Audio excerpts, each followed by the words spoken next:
So I'm back again. Last time I was having with the microphone, and I'm not sure there was any sound coming out. So now I think there is sound. So I will carry on. Can you hear what I'm saying? Is there sound coming out this time? If you could just let me know on the side of the screen on the chat box, and let me know if there's any sound this time. There should be sound.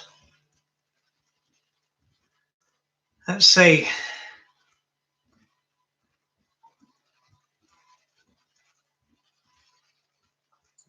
Is there sound? Can you hear anything I'm saying?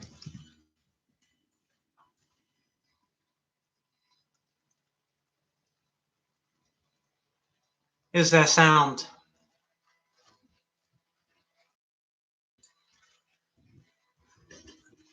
Is there sound? Yeah, looks like there is sound coming through. So I will crack on now and begin the live broadcast. So thank you for joining me today, whether it's the morning.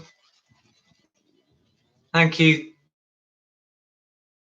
So whether it's the morning, the afternoon, or the evening, thanks for taking the time to be here with me now. So as I said on the description, I'm going to be talking about self-love and self-worth, as well as other things that may crop up during the broadcast.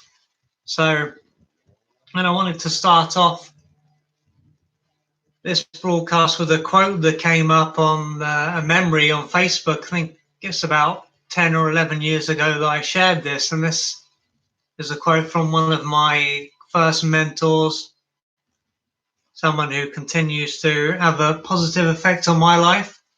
I'm sure there's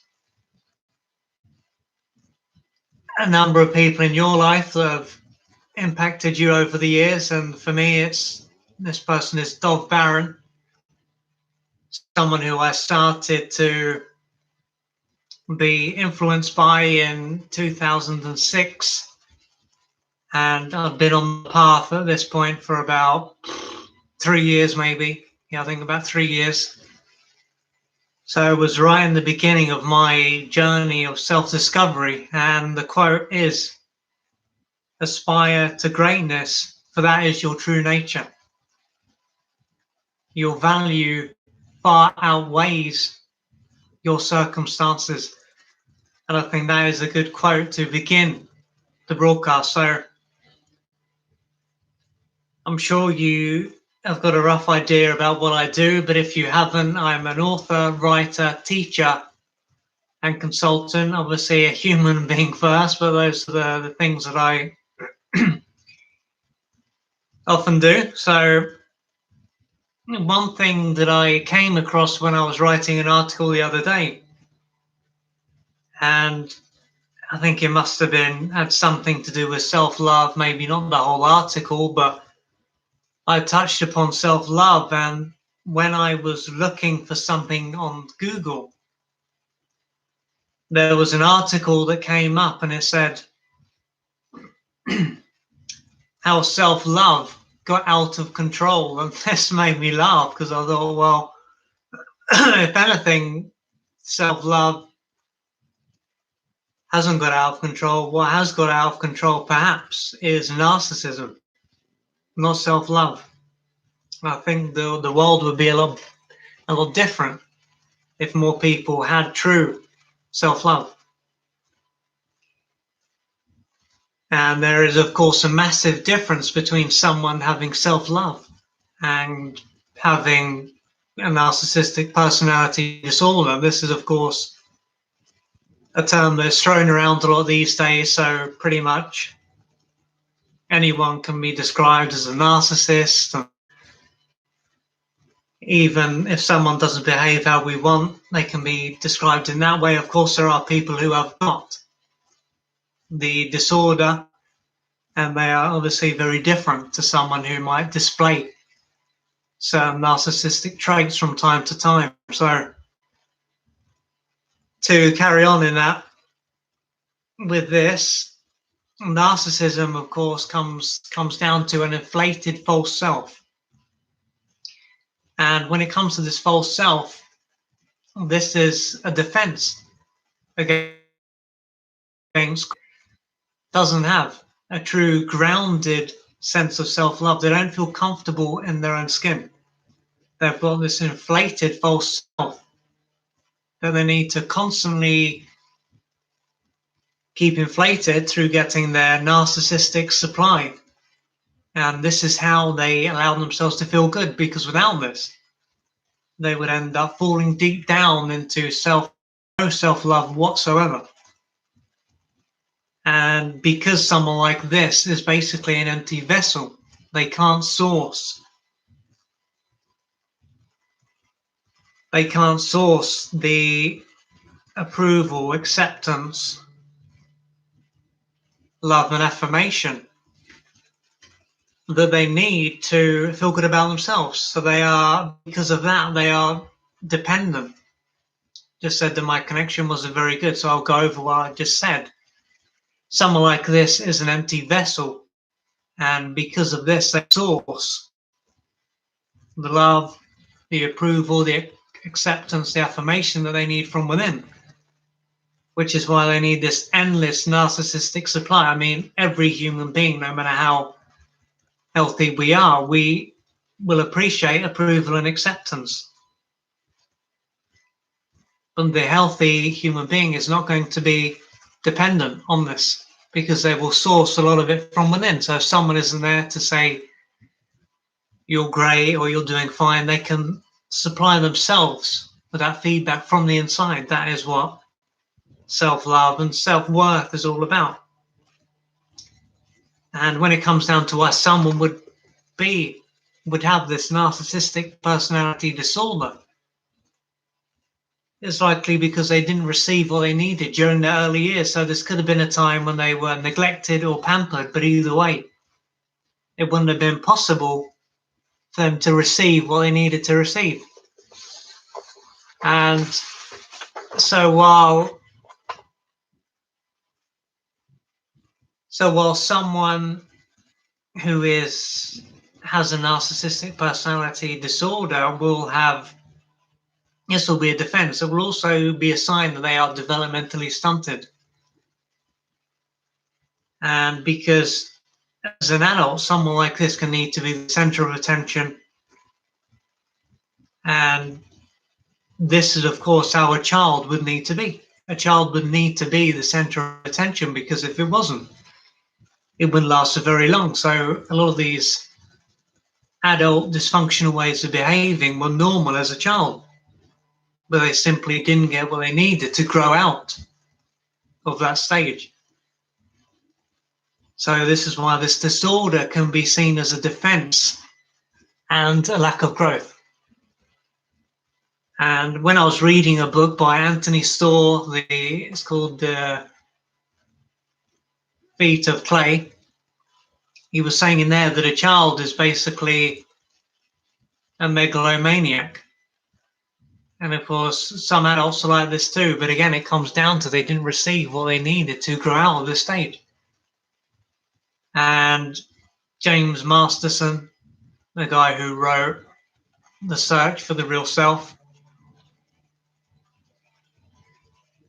he says that during our very early years, the child is basically drunk on power. And again, this shows that this narcissistic stage, or this narcissistic personality disorder, reflects a stage in someone's life that they were simply not able to grow out of. And then to finish off, it has been said that it's like a spectrum.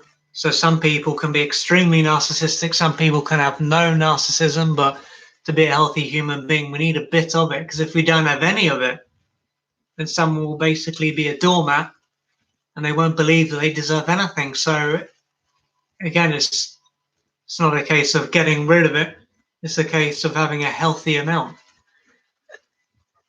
So with that said, let's go on to looking at self-love. So self-love is something that I would say can be found in the fourth chakra. So it's around here, something that we will experience when we connect to build a better connection with our heart chakra. And this love is unconditional. And it is always there. It can be also seen as when we have developed our inner mother and have a fairly developed feminine aspect. And so that mother within us will be there to be kind and loving and supportive. So when things don't go well for us, we won't need to lay into ourselves. Or if that critical voice is there, we will have enough of the self-love to serve as a buffer, to keep that part at bay and to be kind to ourselves. So we may have expectations, and if those expectations are not fulfilled, then that's okay, because we can be kind to ourselves. And this has been said that when it comes down to growth on the healing journey, one of the signs of growth is to be able to be kind to ourselves. So as I've said, something might not go as we planned. We might not be able to achieve something that we wanted to achieve. Something might not basically be as we want it to be. And that's okay. We can be loving and kind to ourselves. And when it comes down to self-worth, this can be seen as something that's found in the third chakra, so just above our stomach. And this is, of course, where personal power, sense of self, the ego, the inner child is found as well. So it makes sense. And when it comes down to self-love, the difference between it can seem as though self-love and self-worth are the same, but while self-love is about being kind to ourselves,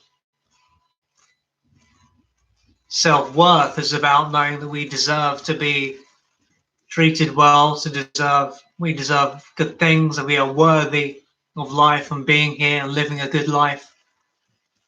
So, and this is something that I went on a minute. There's a difference between these two things, and this is why, although it is called self-love, the main title, I cover both areas, because someone can have self-love, but they might not have self-worth, and vice versa. So someone can be kind to themselves, but they might not realize that they deserve good things.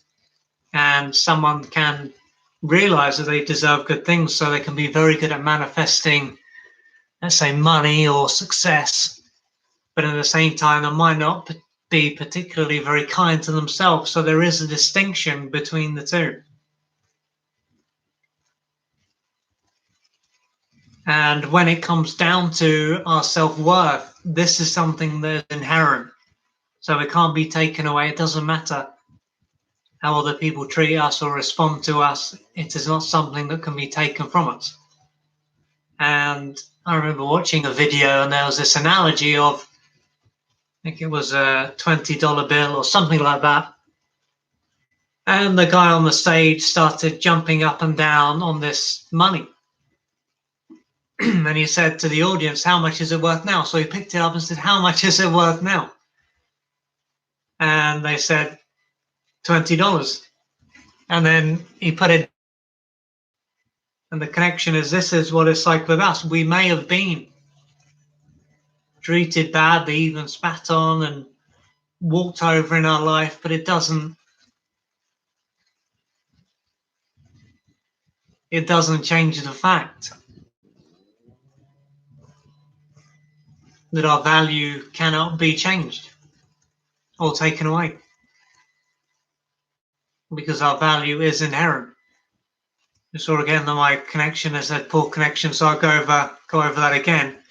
So back to the money analogy, in the same way that money, no matter how it is treated, will not lose its value, we are the same. No matter how we have been treated, our value does not change. But in order to realize that is the case, we of course have a lot of things to let go of. So,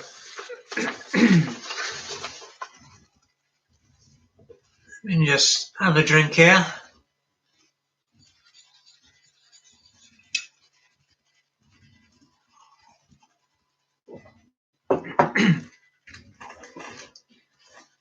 So it'd be great to know where in the world you're based. So if you wouldn't mind sharing that, please feel free to let me know where in the world you're from. I know that people from all over the world have read my work and they've gone in contact with me. That's good to know that I'm able to make a difference, not just in the UK, but all over the world. So when it comes down to what stops someone from being able to connect to their self-love and self-worth, there is, of course, what happens to them as an adult, the kind of experiences they have then, the kind of experiences that they had when they were at school, experiences they had during their childhood years, what their birth was like, and what it was like for them in their mother's womb. So there's many different stages of life that can have an impact on how we feel about ourselves and what we believe we deserve. But with all these things, it starts with awareness. Because if we have no concept of the fact that we don't value ourselves, or we don't treat ourselves with respect and love, then we will of course just continue to tolerate things that are not good for us, because this will be what feels comfortable. And when it comes down to the thing that usually has the biggest impact on our level of self-worth and our self-love, is usually what happened to us during our childhood years. So again, there can be what someone experienced. So of course that can be things like verbal abuse and physical abuse. And of course there can be what they didn't experience. So it can be seen as two parts. And it has been said that effect on someone than abuse, because even though someone is abused, at least they will be seen. And obviously as a child plays up and misbehaves, whether that's at school or at home, because they want to be seen and would rather be. It is so important, of course, for a child to be seen and heard and to receive the attunement and the love that they need to develop in the right way. So when someone is a child, they obviously want to be loved, and a big part of this will be to be heard, for our parents to be present, to listen to what we have to say, to not only listen, but to pay attention to it, to care about our feelings. All these things send us a message that we are important and we matter. And then it's through the external experiences that what happens is basically internalized and ends up becoming or forming our self-image and how we see ourselves. So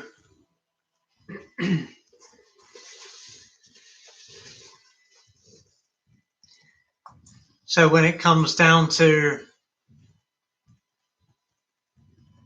the previous stage, which is what our birth was like. Again, if this was a time where perhaps someone was taken away because they were too cold or something like that, then this could have been a time when, although they weren't fully developed and they're in a very undeveloped state, this could have been taken as a rejection. So there was something wrong with them, and this would have affected how they saw themselves as an adult. So just trying to locate something here.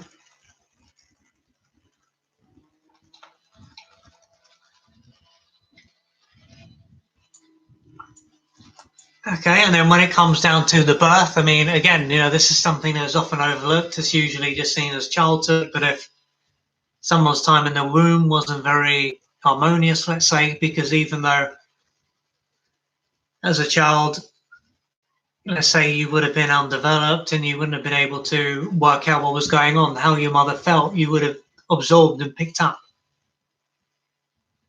So if your mother, for whatever reason, wasn't in a good way, then again, you would pick up on that. I remember reading a story where when someone was in their mother's womb, their mother was involved in a car crash, and they were unaware of this as an adult, but they had all this anxiety and fear, and it went back to the fact that their mother was involved in this car crash when they were in their mother's womb.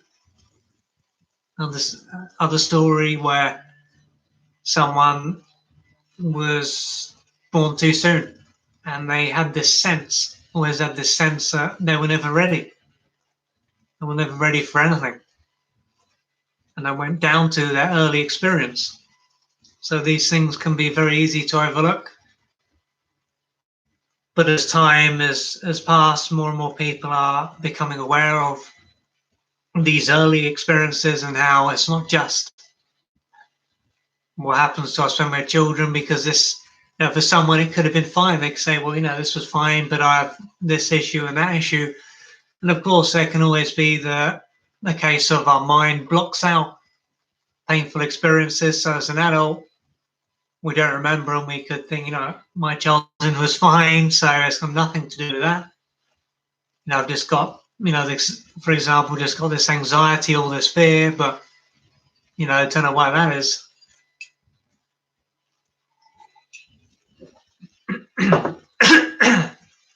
Excuse me. And then because of that, can be put down to things like a chemical imbalance or hormones. And of course, early trauma affects our nervous system, our hormones, our digestive system, our fascia. So many things are affected by early trauma. So now I want to look at what you can do. Some of these are techniques, of course, to, as I see it, in order for someone to develop self-love and self-worth, they can usually need to do some serious healing work on themselves. And this, of course, is something that is a process. It's not going to happen overnight. As I've said, I think in other broadcasts, and maybe some of my videos that I've done courses, they've lasted a few days and a few weeks, and many years ago, over 10 years ago, I thought, right, once I've done this course and I'll be sorted, and that will be it. And as time has gone on, I've come to realize how naive and clueless and desperate I was at the time, because although growth took place and I met a lot of great people during these times, I think that's probably one of the best things about courses. The people you meet, I did not come out completely healed by any means. And again, that's why, as I call it, the healing journey, because we are always going to have stuff to deal with. That doesn't mean we have to wait and, till years and years and years to give to live a good life, because we don't have to be perfect. But of course, the more stuff we deal with, usually the more comfortable and more at peace we can be with ourselves. So when it comes down to developing your own self-love and self-worth, I think these both come together with these techniques. One thing you can do is to ask yourself, what is it your friends love about you? So with this, you can find a piece of paper and write at the top, what do my friends love about me? And as you start to connect And this, may take a while to do this. You can start to connect to what it is, and as you connect to the things they love, and this again can be a way to mirror back the good traits, the good aspects of you, and to start to connect to your self-love and self-worth. Another thing you can do is to ask yourself, why do I deserve good things? And again, can allow these things to just enter your mind.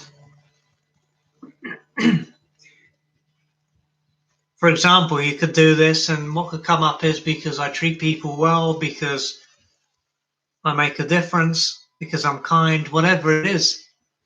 Just allow it to enter your mind, and over the days and weeks and months, you can add more things to this list. And the next one you can ask yourself is, why do I deserve to be treated well? And again, just allow things to come up, to bubble up into your conscious mind, and to get these down on paper. Another thing, this is something that a mentor recommended to me a number of years ago. And I've actually got the list on my pin board. And he said, make a list of your good traits or aspects. Because I think it can be very easy for us to overlook the things that we are good at, things that we've developed. And these can go under the radar, so it can be good to remind yourself what it is that you are good at. And another thing you can do is to think back to what you've achieved in your life.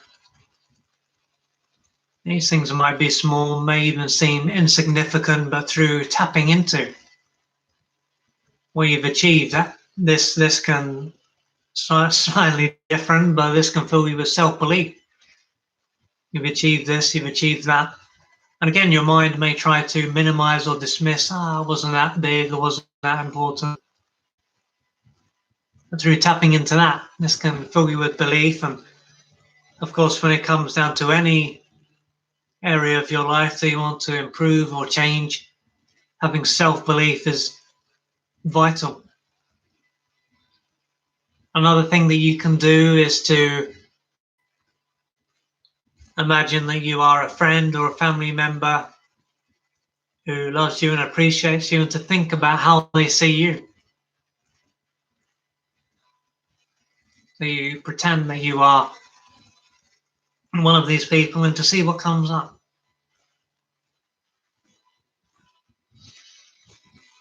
Because right now, I don't know, perhaps self-love or self-worth is a big issue for you. Perhaps you've got one in but not the other, or perhaps they're not very developed. You could be in a very bad way. You could be suicidal. You could experience a lot of self-hate and toxic shame. Perhaps you are slightly over that point. I don't know. But wherever you are at right now, there are things that you can do to gradually move forward.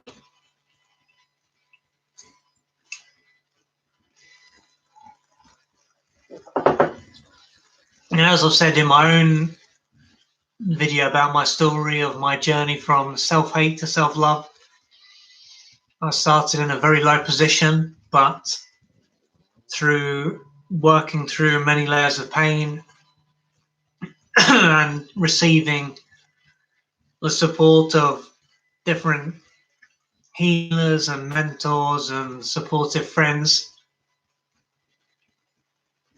So through how supporting myself and the support of others, I've been able to gradually move forward.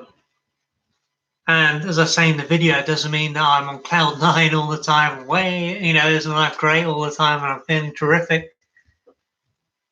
But I've certainly come a long way. I certainly am kinder to myself.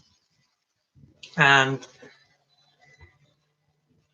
so it is possible, no matter where you are, no matter how low you feel, I believe that it is possible for you to move forward.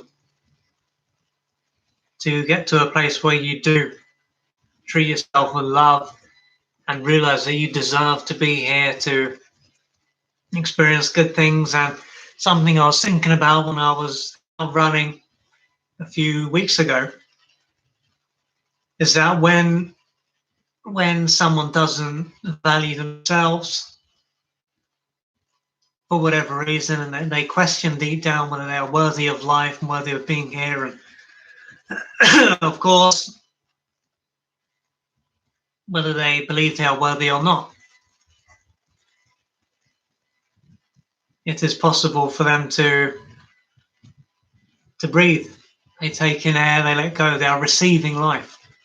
So that alone shows they are worthy. It may seem as something very simple, but again, it can be overlooked because it's so normal.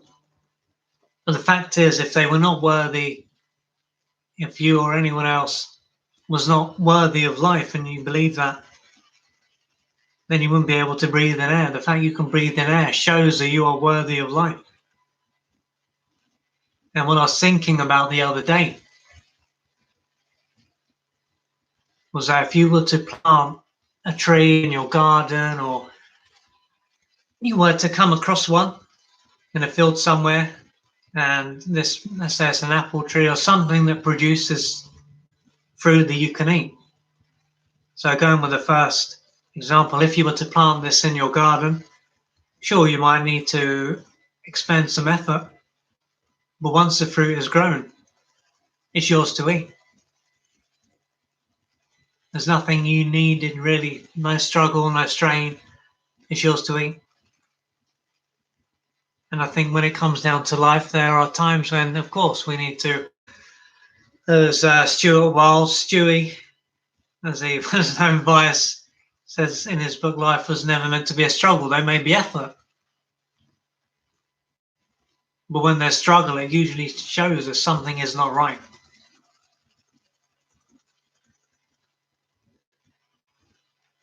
And I think this is a big part of it.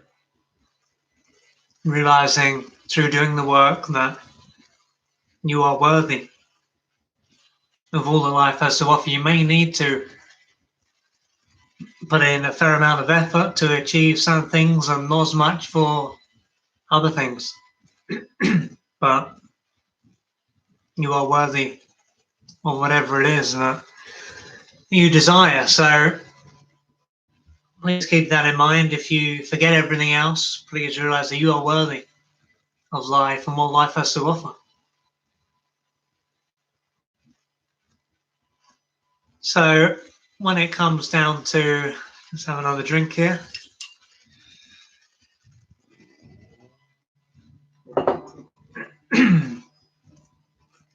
So when it comes down to the self-love and self-worth book, I'm just going to see if I can get the chapter section of the book up. For some reason I did not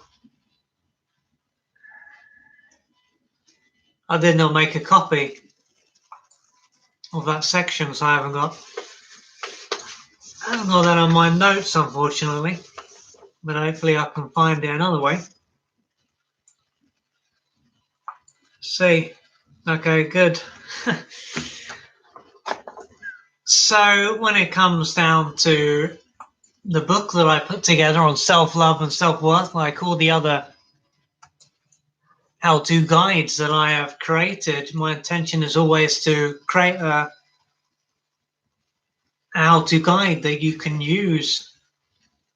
And you can, even if you are not in a great position financially, there are things that you can use to start to change your life. Because in my experience, when it comes down to a lot of therapists and healers, they can basically charge an arm and a leg.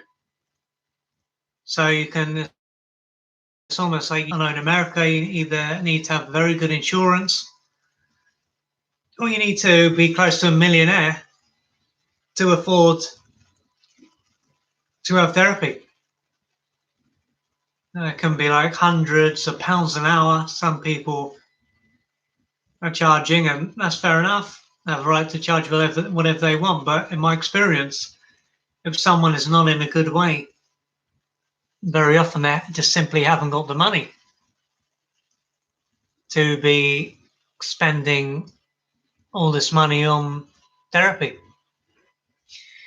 And if they have got the money, they can end up solving one problem but ending up with money problems afterwards. So again, it's not always feasible for someone to be spending out that kind of money. So although in this book I have got the importance of external support, there are plenty of other things that you can do if you cannot afford external support. So I start off the book with an introduction. I'll then go into the difference, as I said in this video, go into far more depth, the difference between self-love and self-worth. I talk about the symptoms that you can have, number of pages on that. I go into the reason why you may be in this position. As I've just said, I go into part 1 is external support. I then go into part 2. I go into healing your trauma, which is obviously very important. I then go into emotional work, because if you are in a numb state, you're probably not going to be able to do any emotional work. So get that in first. Part 5 is a helpful question, something you can ask yourself. Part 5 is belief work. And part 6, something that can help you to develop yourself as a power of animals. And part 7, I talk about drinking love, which is a very exciting chapter. And part 8, developing self-compassion. Part 9, how to develop self-worth.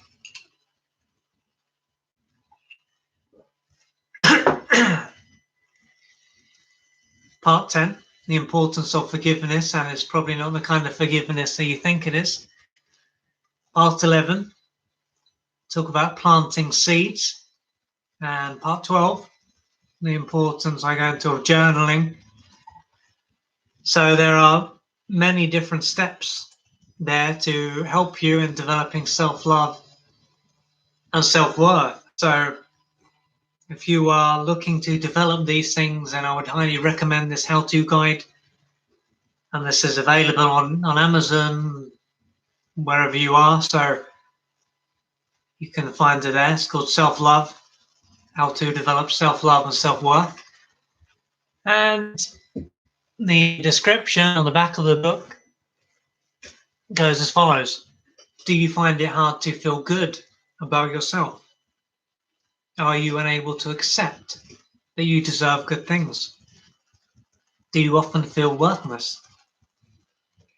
Is it difficult for you to be kind to yourself? Do you question your right to exist? Are you unable to accept that you deserve to be treated well? If you answered, you're likely to show that you are out of touch with your self-love and self-worth. And as I say, self-love, how to develop self-love and self-worth, is a step-by-step guide that will allow you to gradually develop self-love and self-worth. You may have struggled with these two things for as long as you can remember. And as I said throughout this broadcast, but your life doesn't have to stay this way forever. Each chapter builds upon the other, giving you everything you need to slowly transform your life through becoming aware of what you need to do to experience life differently. And following the steps, your life will gradually begin to change. So,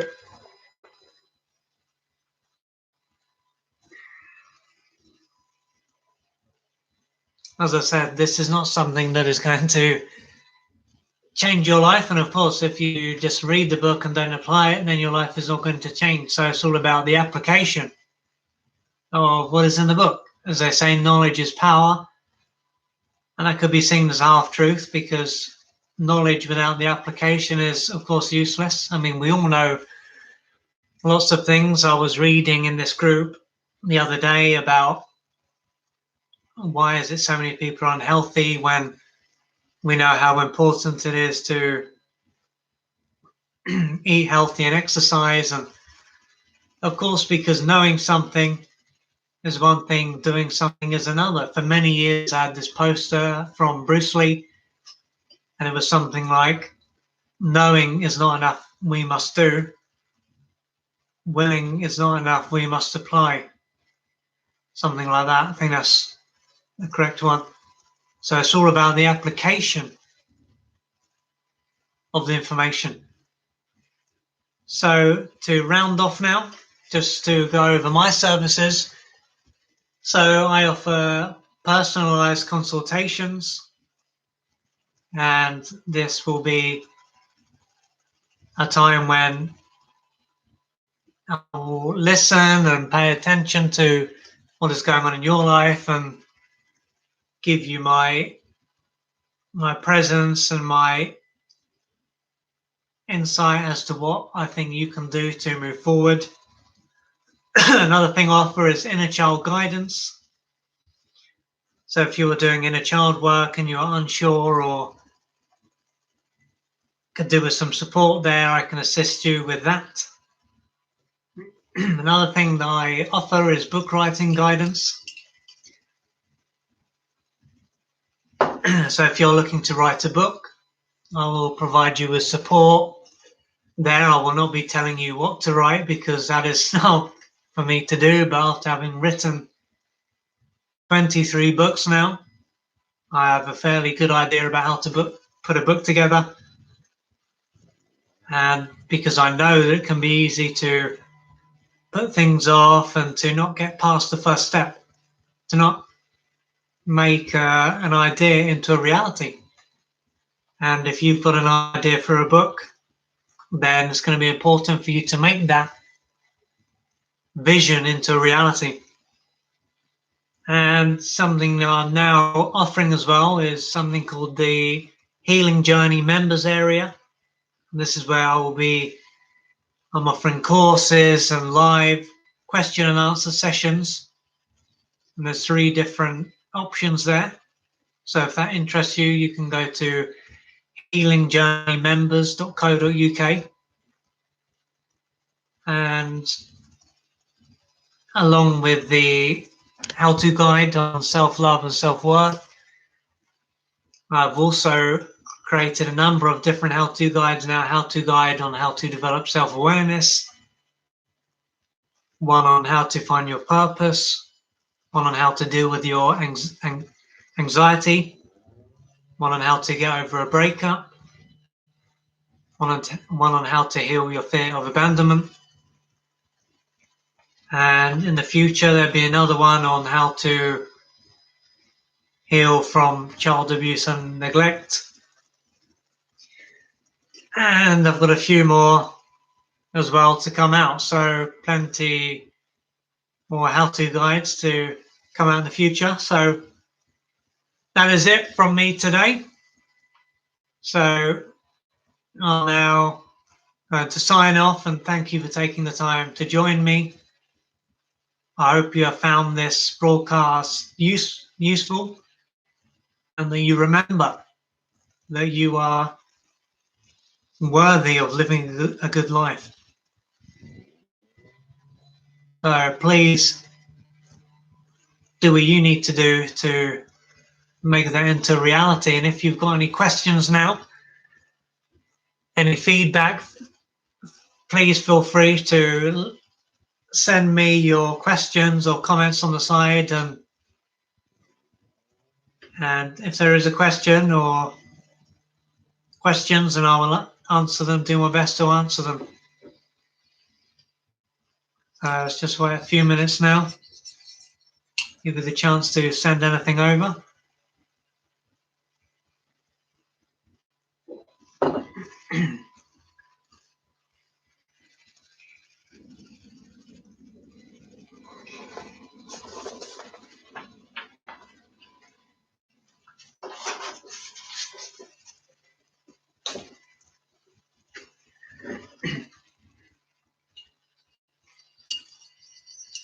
Well, I must have done a good job because there's no questions.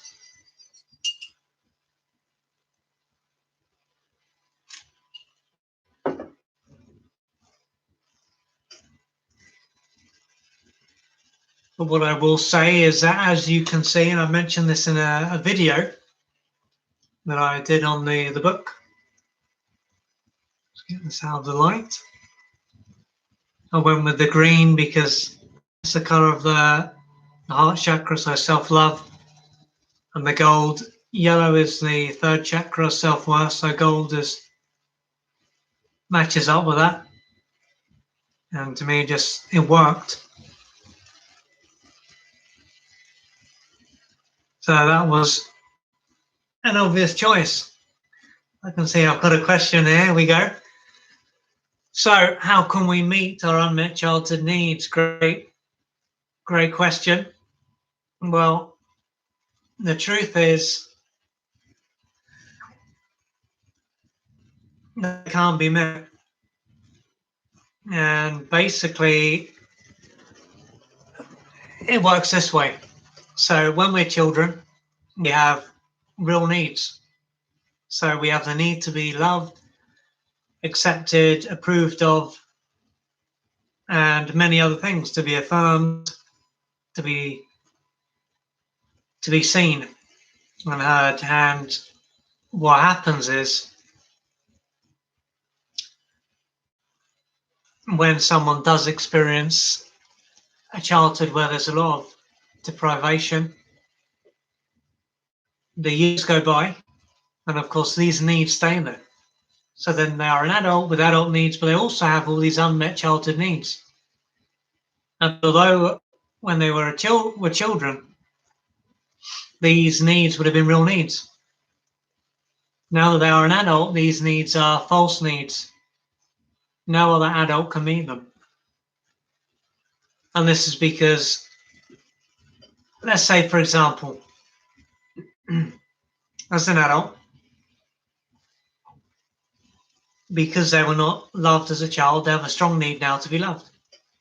So they then want to be in a relationship. They can be semi-conscious of this, but they can want to be in a relationship. So they will finally be loved. The thing is, because they feel unloved, because their need to be loved was not met on a consistent basis, it is not going to be possible for them to feel loved because they feel unloved. And so in order for them to, plus they can be shut down as well. So in order for them to be loved, they need to grieve.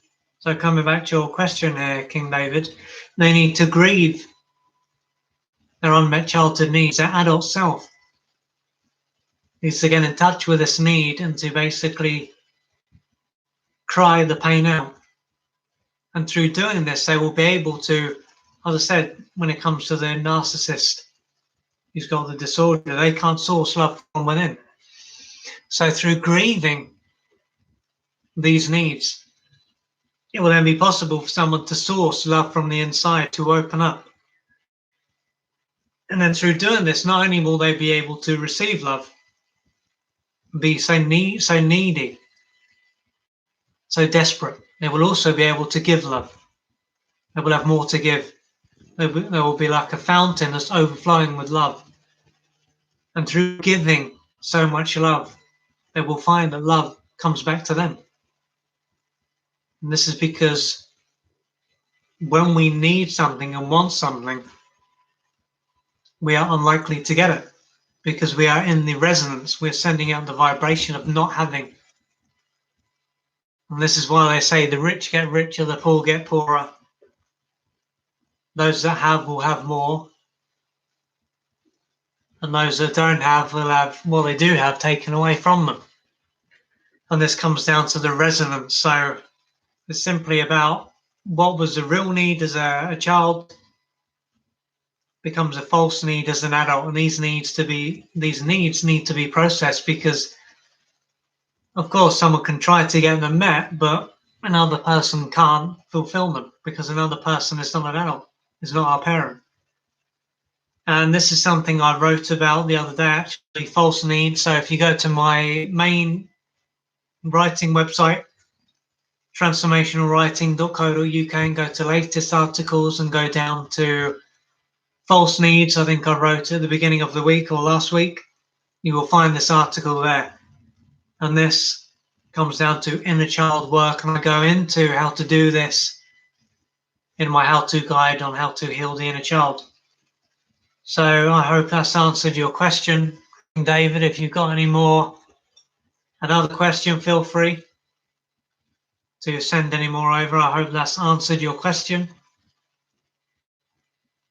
But I know that when we try to get these unmet childhood needs met, and we're not aware of what is going on, it can be incredibly painful, because we will just recreate the same experience. So in the same way that our parents weren't there, then we attract someone who isn't there either. So we just keep recycling the past.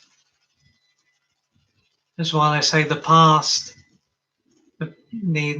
is not over. It's constantly